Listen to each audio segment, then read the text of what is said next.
ni sambula bina ngani tokani dalam hot berkitchen ne asa sebara ni mbula bina talangan hot berkitchen ne be seviti o sarronga da ni saborro taltinga ene ivanga randa ivanga tektikin na staff ertikon asa sebara me baka ubinga rabitikina da sabab na talangan ni saborro tiko mai na weka nikolo na be sai bura ket sasanga ni taonga se wangolinga na itukutuko na laman hot berkitchen kan dinasara ni na wanda tika na itukutuko na indai kana wanda tika tika vira na hot berkitchen sen len staff hot berkitchen o so abo mbota ninda na ronga za tiko kenda da ronga tiko mai kanda na taura na kamenonda mero ni wasitel tinga bikenda na bosambuna ni kalau ka buke kenda tiko ena ngaunan rendre enda la do roma tiko ngo sakre men dong ali bana kalau na mas ki mami ba bini bina ka be kemani na ni mami kalau singa bina ni singa dendai ba raum me ba kuri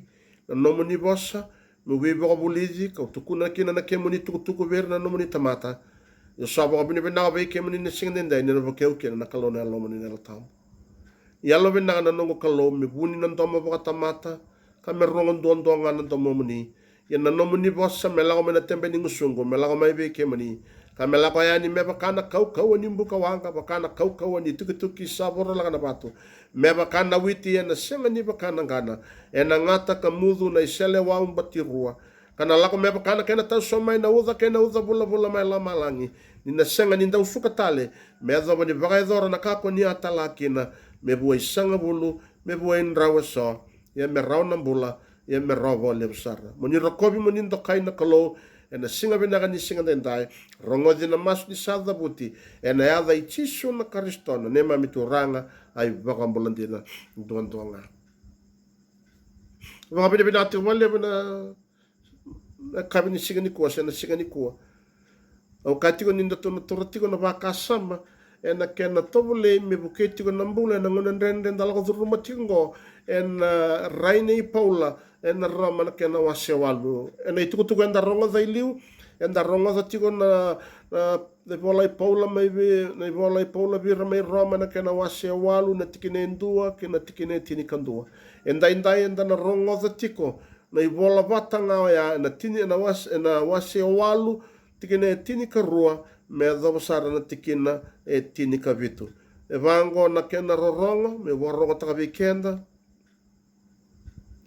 o koya ke mundo na bewakani nda sa senga kina ni baudhi kina itobo bakayango menda muria na itobo bakayango nindo na mate ke bakando sa muria na itobo bakayango ia ke baka sa vevu ke mundo na alo tambu me bagawatia na ivala bakayango ndo na mbula kina ia ko iranga satu berira na ala ni kalau era saldo ni kalau nindo sa senga ni rawata tale na ala ni mbombula mondo rere ia mondo sarawata nga na yalo tambu ndo sabombuti kina mengone o koyang enda sakazi kina apa tamanda ayalongo satukuna mai kina londa ninda salubi ni kalo ia kebaka enda sangone enda nangai taukei enda sa tauke na veka ni kalo enda sa tauke vata ke Kristo kebaka enda sabo sota vata kaya na da enda na vakalo ngata ki vata kaya talenga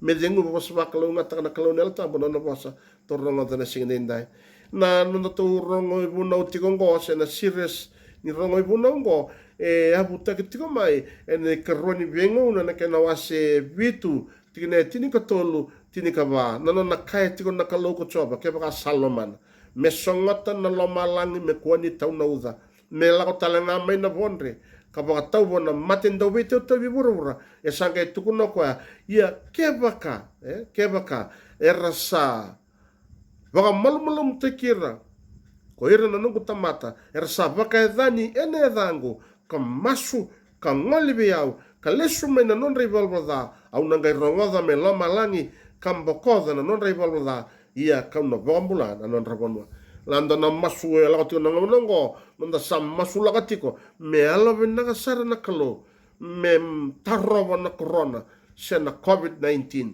enda sakreti ko me bakaru sai me bange butaki na be matengo ia na nona ituva na kalo e kai tio ko e vimba saiti ko mena kai na ndau kai tiko ke na kai tuku no koe kene mbale e vina katatio ko menda la ko duruma e sona process merani ado bo vina ke na loma na ibura me baka sa ka tiko me loma lang kene mbale e be kai tiko bikenda na venga una ndala ko duruma tike na ndende sanga una me babulizi kenda kina nakalo menda duruma indona itubutuba menda la ko duruma indona process merawani dambula katau ya muta kitelkina endo na ilagologo bo o avana no motivi kento ena itukutuku na madha sawati na kai tuku na chigo aise na profit na kena wasi ruso ngabulu kawono mai katala ena wasi tala ngai tini ka tolu ka kai ochoni na kena wasi tini kawono ni sawa rauti ko mela ko tisu me sambitir to mela ko duru manandendre ka mela ke mate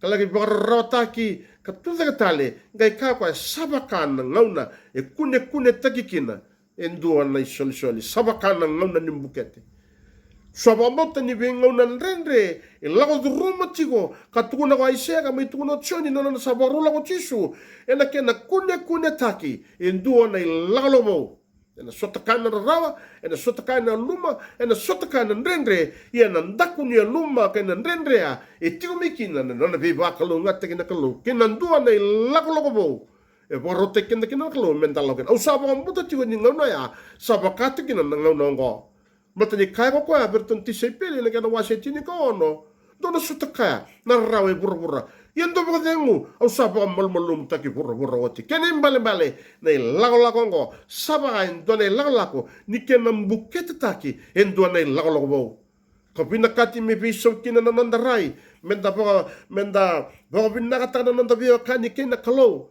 kasanda bakila talanga kina na ibota sa solitu weekenda ena ngauna ni vela lativo ena ngauna ni apostolo kasawaro tato na kalo mebuke kenda ena nandala ko turu mana ngauna ndende ngo merani kune teke mekina na be kasabi na kata na kalo sequoia na kena sabi na kati me vate te ni giburu na nona matentu kame ado na lomana iburu me bakasa zakati me lomalai ngona nganga ni masu kadhabuta ko chiswe no no buna umene ulo ni bonua karaka o era ndau ni bola tambu ni buna umene ulo ni bonua o e ndau kaifiko ni sei kongo na ibuna ni bala keni tobo me tau ya butekina na nona matentu na kaloi bura me baka sa ka me la male ngai duruki na nganga ni masu ni turanga na ndau zabuta tiko ni woti saranga na nanda paka zo taka na kalole mengo menda sakati wa me hazo mena no moni lewa me dana lo mamoni burubura me baka sa zakati me lo malang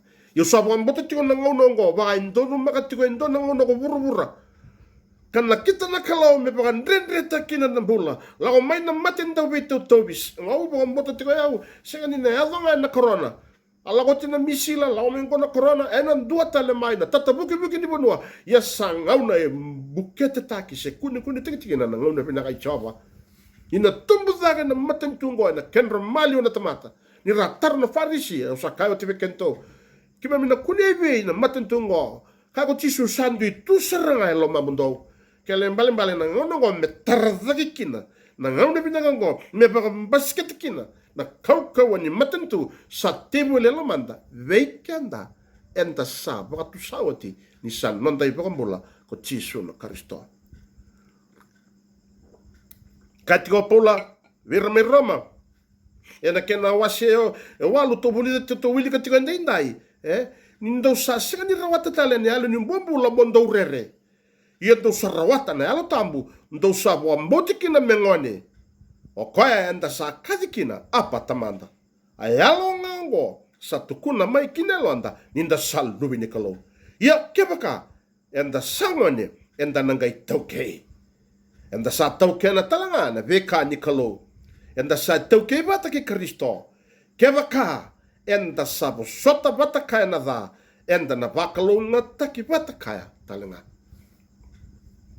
awan ramati ko meu tukuna vekenda to na veka waro take to to me tandau kilati ko na dava tukuna ne vola tamba na vela lati bakao na dava na kene bala na ngone chisu ya na dava na kene bala vekenda na kai matantutani ena ngona ni non rangona na pistolo katuni ko Paula ya kazi visaranga me mendau ni bola me baleti kenda keni bale so na bi bola na bela lati makawa na bi tobo kena ibora we bola na bela lati makawa kilawa ya adaba kai na ngoni tunanga tisu kristona na ngona adaba kai o Paula me baleti kenda ndangareza ni sandu indu isaranga bola mai na bela lati makawa na lawa ya ko tisu ni sakilan to sa taraute na madha sauti ni sakilana kalau ni sandrendre buana tamata memoria ni bunau ni kuni taki na ibala sangai talama ki buru na lebena me lago turu masaranga nambuna ni tamata me lagi mate me sakende soro ye bekenda da sabamuta enda sangrota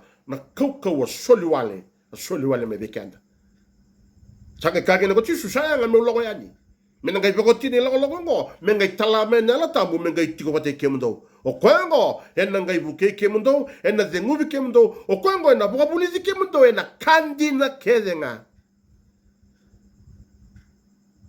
kwa talangango ena sulia mai me rauni ndo kazikina mondona kila nindo salube nikalo o kwana alo tambu na yalongo me baganda rongo timikenda ena ngai tukuna mekelanda ni salube anta o kwa talangango enda ngai kazikina apa tamanda kilas wanangona nindanda umasu yo baga endendre tu namasu sa baga endanda tuya wa ndangai kaditu kemuniza na kalo yo nangona sandau we taratara bigina na no masu mo sa vakila na kaukonyal tambo sandau tumbul daga mi bigo mo sakadi wana kalongo kemunina tamangu kemunina tamai ke mami tuna wango na bos ni bola ndarogotiko na yalo ngaongo ena ngai tuku na weekend ninda sai alo nikalo ninda sa lube nikalo ni basata ye ninda sa lube nikalo enda sanga ingane enda sai tauke enda sa tauke na bata na beka nikalo kanda sai tauke talanga bata ke Kristo kebaka enda sa sota bata kana enda bibak enda ngai bakalunga taki bata ka talanga kene mbale ebe tuku na tuku weekend na singa dindai sa soli wale mai na kau na langi na zezere na ganga nikalo na nona bebu ke soli wale na nona nalama soli wale o kwa menda rawata kina na ndendre na lago duruma tikongo weekend na leni staff no per kitchen o bambota na ngonongo na ngona binaka mo masuta kina na kalau na lotam o wakai tina mata sat sale lebu na tamata era sa sureti tisu Kristo menon ratura kanon rai bambula mbau ya do sarabira nang kasi lotu le lebu ya do sone talai ni kalau ra latungo lebu bekender buli binaka in sa sureti tisu Kristo menon ratura kanon rai bambula le sareta niza tiko na kalau na lotambu me para sinetiko etiko na bising saleu tala salen da bangara menda tomolea menda bayanga takina nananda buku menda reason mai na lenga hena wall view katuko ni nira zaga nga na kau ni baka sama ya usasureti kenda tiko menda sama suta na kalau na lo tam o kwango me bobulizi kenda ena kandina kerenga o kwa talangango menda ngai botabi kenda na ibota menda na rawa ni venga rabikina me vai ni cornida na kena wase tini karua ena tiki na eva tini kina kantua na isoli ni ala tam ngona be bota isoli mai na ala tam me rauni nda venga rabikin na bota ka bota mai bekenda na be isoli so me rakila na be alo me rayena be bugambulai me rabuna utana nona bosa talanga me rayena be liutaki na be bota kede ka tu bekenda mendanga rabi ko kina ngoi do na zaka ena sole bekenda na kalona ala tambo ausando tukuna ba wasu matiko na ngonongo sangan drebi me bakate tetiko na matantuni kalo ena be bonu kadanga anda tikina bekenda to na bali manrai o iko na beka o iko na tiko na front office o iko tiko me na back office o iko tiko na belutaki na be bota kede soli mengorbiko mo kata mo tetekina tete ena nomu buku ena nomu kilaka tete ena weka kedenga o ngarebirekina era lago bole ne beising sati ko ira lumuti mera buna utakana bosa. Sa tiko talanga wirera lumuti mera wabubuli takana ibola. Oira mera ina viva kambulai. Wir talanga mera labeta na bosa. Sa tiko talanga na ilumu beikenda kedenga na viva nua kedenga na tiko bolikina. Menga yadakina menda be tikinia ngoi karisto. Yo kwango menda te wakatiko ena singa dendai. Ngosa dua na ngauna binaka ni tete. Blata ni sasule me bekenda na kalona lo tambu na be soli menda rawa ni tete kina. Ya monangaro na babinaka. It's a very thin line. Kaya kambimbiki na mukilati ko nandina ni boss ni kalo. Di keba kao sa tete tiko na soli ia mo reza tiko mo waka mo tsek tiko tiko. E tiko viko na isoli ni alo tambu se tiko viko na isoli ka soli tiko viko na teboro. Mlata na isoli keze usada buta medake e rawatala nga ni soli viko na teboro. Teboro rani bunau. O tisu manda ngai bunau talebana teboro. Kontra talebana sami dia sulu kandua ni sa tema ke kwaya. Na teboro rani le vivo ambulai. Na teboro na kakede ngari ni zakaba na isoli. E rani zakaba talanga na teboro. Ye ndonga na ka. E senga ni rawa ni zakaba na teboro. O kwa me buata kana bua ni alatambo. E na kalati na kena wase lima tini ka ona meza na rosabulu. E za wuti tikina na be bua so. E na mbasika tiko mai viko. E na ngauna. O nga raba tikina na ibuata se na isoli. O venga rabi tikina na bisinga. Reisi ko mapina. Ngali wilika. Ngali na kena itobo kena vala. E tukina na zaka ni bisei. E tukina na zaka ni bingati. E tukina na zaka ni yaloda. O kwa talanga ko na mga matei kenda. Kana rawai kenda talanga kina na COVID-19 je na corona. Ia na kalati na kena waseli marusukuro tolu. Satu kuna tiko weekend na bua ni altambu. Kena mbale. O yuko na muzaka bole na bisinga mo reza tiko na culture. O zaka tiko kina. Bata na culture ngo o senga ni baka sa mataka e sini baka buli debi o customer service e tumbu saranga mai na no nunga rabati na kalo sa baka sine tiko na altambu sangai bua. O kwango mo masi matutu na kazina zau rekina ni matentu na kalo na kendra malo na tamata. Sangai bua mai. Na loloma na reki na baka zeng na baka sota baka dende na alo malua na alo loloma. Na baka mbauta na alo malumu na ivala malua. Ngai tukuna bango na nono bosa na kalati na kenda wase lima. Rusu tolu sa senga na ibu na usadun rubikina na bekawa. Aga baka sama tanga nonda baka sama ni mateni ngona. O kwa na kena ndrenge tiko memuri na ibu na u. Ya kaiba ngo niko sabaka silete na kalona ala tambu. Mata nika soli mebiko na sori ni teimo tete kina. Sei kwa na isoli. Ebo te mebiko na buku na kila kana loma kasa na alo matua na talendi. O kwa me bunau o kwa me ene bibi kambula ya zabanga na soli menda be tikini ya ngoi karisto kina ya mona reiza tiko na nomu zaga na be singa e kuni tiko biko na bua si lako embazi tako so tiko na teboro me baka matiko talanga ena i bota nga o binga rabi tikina sana nda mbasi ka tiko mikina endo na self-centered Christian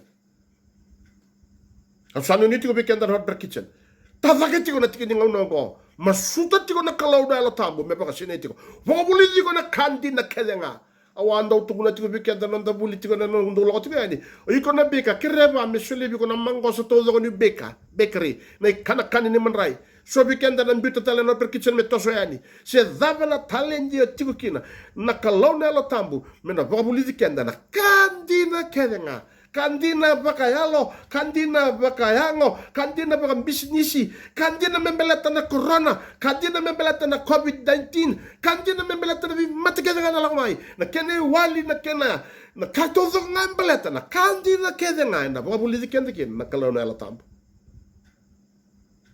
Yan yung kusabo, baka buliti tiko na kalaw na alatambo, ngay reza tiko na buwa. Ke basa senga ni mbasi ka tiko biko na buwa, ni alatambo, sana rin mbasi ka tiko biko na bua yalo ni buto asano ni tiko menda na rede tiko ngosan ngau na binaka ni nonda tete ando tale taka tiko na koroniza ena kena wasediwa ena kina tini kanto ena kena poswa pertania tukuniti wango he who gives seeds to the sower and also bread for food will give you more seed. so you can live abundantly, so you can give abundantly. Ngau na binakan te kinango blatana no mo te tikongo mo tangida na ala tambu me solevi ko na soli me bua mo ngai te tiko yani e nei te da banga te kina we kenda la tamata ni kalo no masula ka tiko non rambula wir tiko lenga non da vuno ta tiko no bosa we kemo ni non da ni tiko me na visto so ni da tiko ke kemo ni ke nga ni borro ko tiko te tiko na ka ke nga bo tabi ko na kalo mo te kina Reza wata tiko na kena ipo rau kena kena itabo sela kena kalcha ni rau tumu wata tiko na ngona wata ngaya bata na ngona ngaya o sa te tiko na soli i bura yo sa te tiko kina mbula samber mai e na buani ala tambo bata o kwango na lalama ni sa wote na nuni na bakambote na kai kautiko dake o kwa na kalcha ya una numa tiko na kaya jisu so sa kita bibo bole na damuni kita zakama na zakama mana kita ubuno talanga kakachisu ndolo tani beu kem nu santo zakama na ipala la kene mbale irango era zaka tu na koko ni nondra vaka sama era na numatu ni de muvira na tambu ia ninda dikivi kenda enda ngaikila ni senga ni tuvi kenda na loloma senga ni tuvi kenda na reki senga na vaka zengu lebu na ngau nanda rere katanga ya kanu ngawa ni ato mai na rendre sandendre talanga na busuta pakantende na elo malua, na elo loloma, na bakambauta, na umbia na kakedenga, na elo malumalumu, na ivala kedenga, senga na ibu na within rubiki nandambula. So vikenda sa vinakatiko na isoli, ia na bua e via lenga tiko, e ala vinaka na wakangu, na ngau na ndenda lako dhuroma tiko, kere buana kalau, me baka sinde tiko na elo na elo tambu, moroni bua taka tiko na bua ni alo me krita kendo na kalcha ni matantuni kalau, e na bonua kedenga o tiko walikina. Au na noma tiko, na italanoa ne matantui na kena wase, tini kapitu, na italanoa ki laitsa. Ni sa tukuna na kalau, ni na wabu na ento na ngau na ninrawisinga. Ngai kaya we laitsa, malokotha ke na uzi wai ko kiriti. E na matani wai ko choritani. E na wakani ko meikia na reveni. E ni sa tiko boli mikia, toso dhaki tiko nga na nrawisinga, sa mamadha mai, na uzi wai, sa otia, sa mate talanganya wir na reveni. Sanga itu na tuwana kalau langsung bisa rifati. Doa na marama sa warregi ko tiko maika. Ini sa sure di kisah rifati. Ngare doa na marama. Salala tu na tanga, salala tu na kena mena, sabonga indo na kana merau kana kena lubena merau sanga imateani. Ngai ka na tamata ni kalau oilecha wakani ya uramanda ka wangu nubiao. Ngai tukuna bango na bos ni kalau senga ni mundu, senga ni oti na wai, senga ni mundu na falawa, e na ngau na tau zoko ya, erto kanatiko, me zoba na ngau na sa oti kina na nrabusinga, senga ni akwai wala ngaya, ni tiko ikia, oi laitsa, a mate talangan na lube ni maramongo, bula, blata ni tei tiko na maramongo, wana tamata ni kalau, e na singa nendai, e na ibuka buli kutuno jisu, na kando sa pakai zora birungo do sa pakai zora biao awa bekana do wa senga ni bakani yao awa tiko boli besu do wa senga ni sko biao kele mbale ni vala kedenga o pakai zora birungo o sa pakai zora tiko biao na we kangu tei tiko sego tei wana nomu taltala sego tei ena nomu loba ni lotu sego tei vire ratiko rabu atiko nangongo ira kezengo tei tikena na matan tuni kalau ngau na benanga ni tei blata ni kaitiko na o paula vira mai korni na kena wasiediwa o kwanga esulia he who gives seeds to the sower and bread for life for food will give you more seeds so you can live abundantly, so you can give abundantly. Au barota talibikenda. Ngona ngauna imbukete taki ka kune takina. Na ngauna binaka sa murtiko mai. Ang sanu itakatiko ni rawa ni ndakabatiko na dakadango. O kwango na ngai marikenda. Katango magikenda. Because when you work for God and Christ, He will protect you. If you live according to His vision and His mission, you will live under His provision, provided you follow His condition. Sanu ni tiko na enambong ni singa dai. Obe wili ka talibekenda me sa tini kina nanda bakasama na singongo. E tukuna bango na tikina tini kabitu ena Roma na kena wasi walu. Ia kebaka enda sangwane enda na ngai tauke, enda na tauke na veka nikalo, enda sai tauke watake Kristo. Kevaka, enda saba sota wataka na da, enda na wakalo ngata ki wataka talena. Me dengu bosa wakalo ngata na kalau na tambu na nona bosa, enda ronga da na singa dendai. Rade wa murmureu na ndona masongo ni merni tini vekenda, na nonda rongo ibuna na singa nikua. Meroni nomu talangaki na ibuna na singa nikua. Kremen sa masu murmureu na masongo. Eroni nomu matani sa ronga nga ka pinakatane lomu membulang kay baka sana tembe ni musumu on lambula. Sama sumanda. Kemani na nungu kalo. O saba ka pinipin na kape kemani. Niko ni talebi au tale. Hena singa inday. O saba ka pinipin na katakan ni sa tamangu. Au salu be moni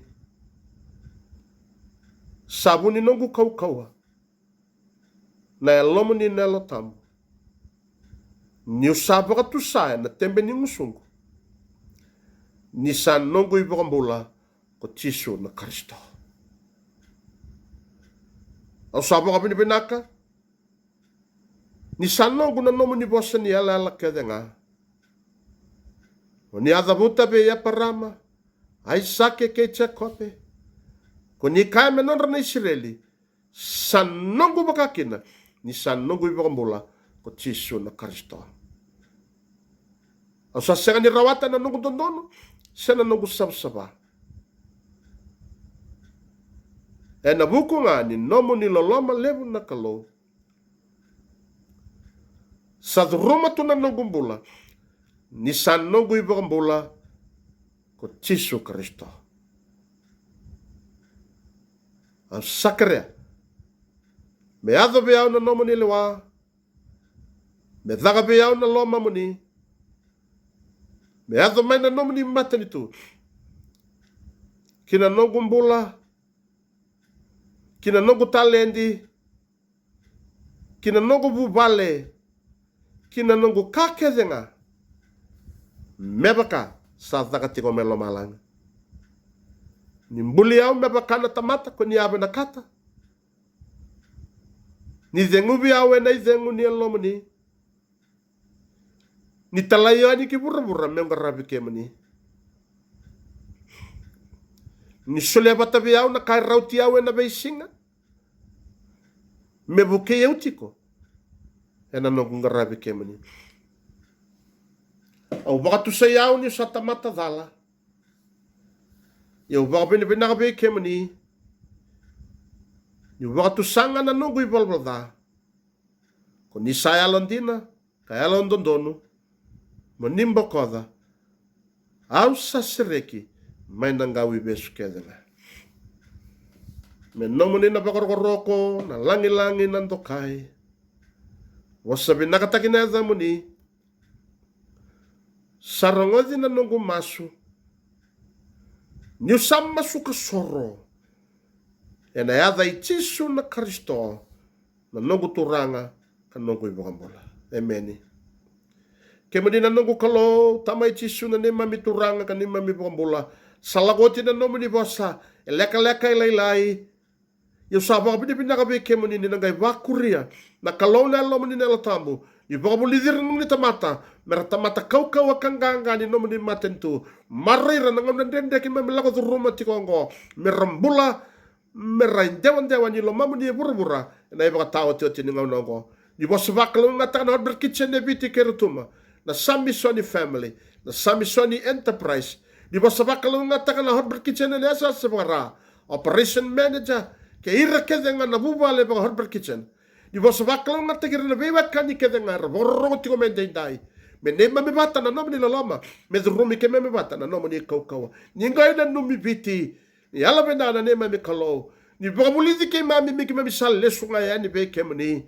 Ni baka muliti kay mami miki mami bayang ataka na kaukawa ni ada ichisu na Kristo. Kaya na lomo ni nalatambo. Merawa ni kima mi bulita kina na nima mitiko na lo ni matamuni meninggai bakambulana ni mami banua na wale na ni mami kalau na nomo ni bosa indai na wale na non rambula na nomo ni tamata Nei mamibata na nomo ni loloma zurumi ke mamibata na nomo ni kaukawan to kaya roko na nomo ni tiko tamu na kalau ronga zina masu ni sada buti na yada i tisu na Kristo ne mamituranga ai vakamula dena dondonga. Amen.